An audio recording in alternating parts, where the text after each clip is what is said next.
Hi, I'm Dan Smith, and I'm going to teach you how to play Season of the Witch. This is a very simple song, but not necessarily an easy one to do. We're going to do it in two different ways, as I like to do. I like to start out with the ultra accessible, simple way to do it, and then kind of take you into a new zone that maybe you haven't done before. But there's basically three chords. There's A7, D7, and E7. And we're going to do them in two different ways. But there's a lot of empty space in this song, which is what I like about it, but it can also be kind of challenging because what you really got to do is feel the beat. And it's really driven by the vocal and your personality. It's basically a big vehicle for that. So we'll break down what the chords are, but just keep in mind that this is a song that really requires a lot of personality. It requires a lot of, like, you got to really step up to the character you're playing here. And hopefully that character is some version of you. But I'll demo it through, and I'm going to do it I'm going to start with open chords, and then I'm going to change to bar chords, and then we'll take it from there. So it starts like this.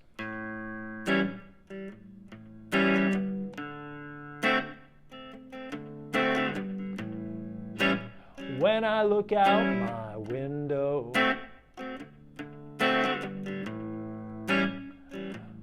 tell me, what do I see? When I look out my window,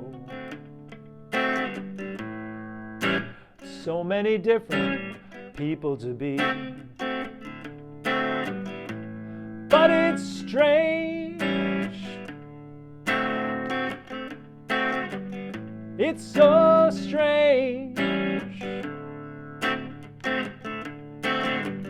You got to pick up every stitch.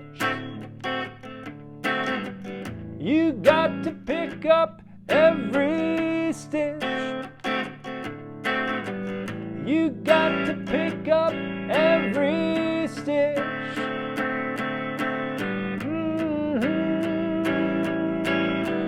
Must be the season of the witch, yeah. Must be the season of the witch, yeah. Must be the season of the witch.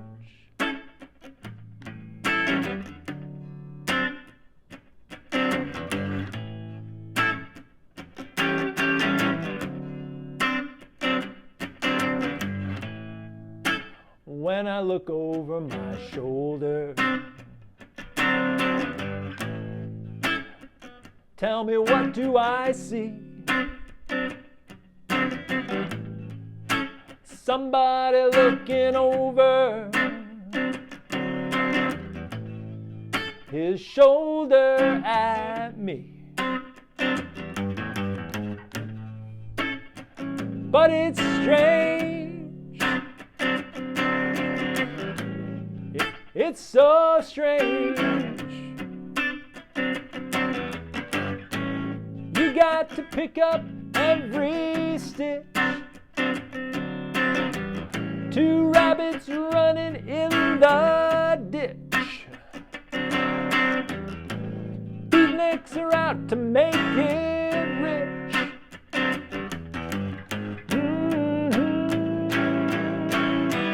Must be the season of the witch, yeah.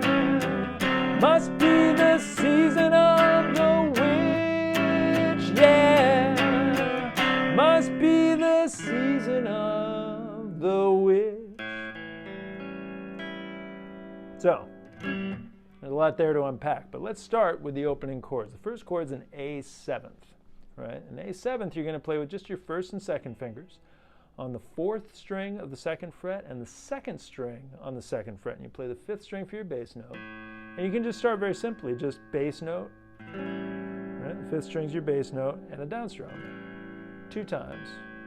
And then you're going to change to D7. D7 is going to be your index finger on the second string on the first fret, and your middle finger and your ring finger on the second fret of the third and first strings. You can play the fourth string for your bass note. Just do a bass note and down strum. 2 times. That's most of the song right there. You're basically going to keep on doing that 2 times on A7 and 2 times on D7 until you get to the must be the season of the witch, right? There, you're going to play the same 2 chords to start out with, but you can change the rhythm of it a little bit. Instead of doing this kind of bass note and down strum, you're going to do more on the D. You're going to start to do what we call 8th note strums, right? 1, 2, 3, 4, 5, 6, 7, 8, like that. All little down strums. You don't even need to do the whole chord. But from there, you're going to go. Actually, you really want to start that on the A7, on the part. Must be the, and on the word season, you go to E7, which is an E chord without your ring finger. Season of the, and on the word witch, you go to A7. Witch, yeah. And then D7 for 4, E7 for 4, and then A7 for 8. D7 for 4, E7 for 4, and then A7 for 8 one more time. Must be the, and I like to just do a single strum. Season of the witch, at which point I change to A7 as an E7 shaped bar chord on the 5th fret and do my bass note and down strum. But now you'll notice I'm going for a much more staccato kind of thing here, right? I'm letting up on my fingers a little bit.